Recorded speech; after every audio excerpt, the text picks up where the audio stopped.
Arrêtons-nous maintenant sur Noé de manière un peu plus intime.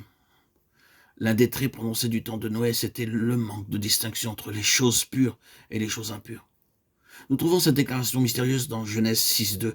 Les fils de Dieu virent les filles des hommes, et ils prirent des femmes parmi toutes celles qui leur plurent.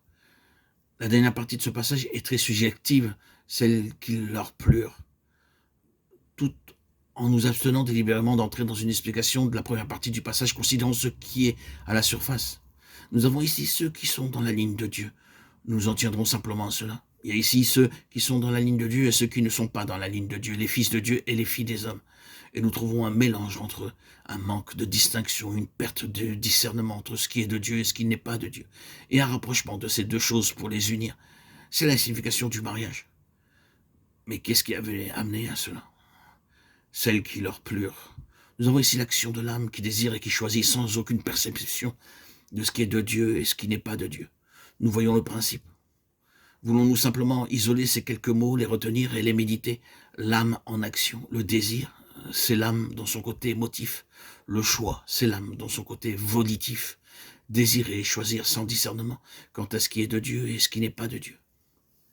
C'est exactement le chemin de la vie naturelle. C'est exactement l'exemple que nous avons en Caïn. La vie de la nature mélange les choses et elle n'a pas le pouvoir de percevoir, de discerner ce qui est de Dieu et ce qui n'est pas de Dieu. Elle confond les deux choses. C'est aujourd'hui la tragédie du christianisme, la tragédie de ce qui est appelé l'Église, la tragédie de l'œuvre du Seigneur. Les choses y sont été mélangées.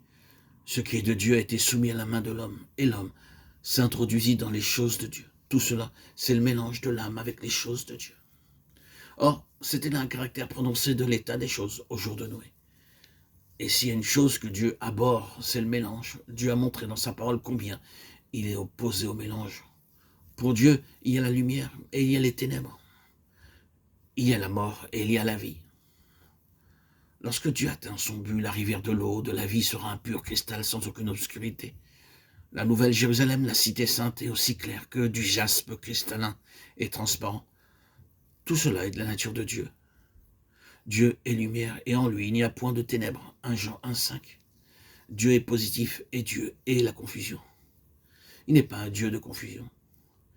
Il ne peut supporter le mélange. Dieu dit toujours en fait une chose ou l'autre parce que tu n'es ni froid ni bouillant.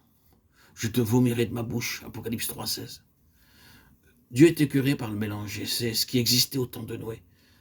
La vie naturelle s'était mêlée aux choses divines et cela amena le déluge, le jugement. C'est le chemin de la mort. La loi de l'esprit de vie demande le don absolu de nous-mêmes.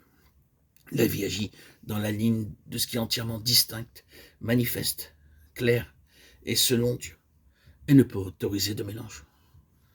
Nous voyons ici la séduction de cette vie d'âme attirer le jugement de Dieu. Qu'est-ce que la séduction? Elle agit de plusieurs manières, mais en ce qui concerne l'âme, elle peut agir de cette manière. Elle nous fait adhérer de façon si déterminée à nos propres opinions sur un opinion sujet, sur un opinion à aucun autre jugement que le nôtre. La chose commence par nous et se termine avec nous. Elle est liée à nous-mêmes et nous n'accepterons aucun autre jugement sur notre opinion.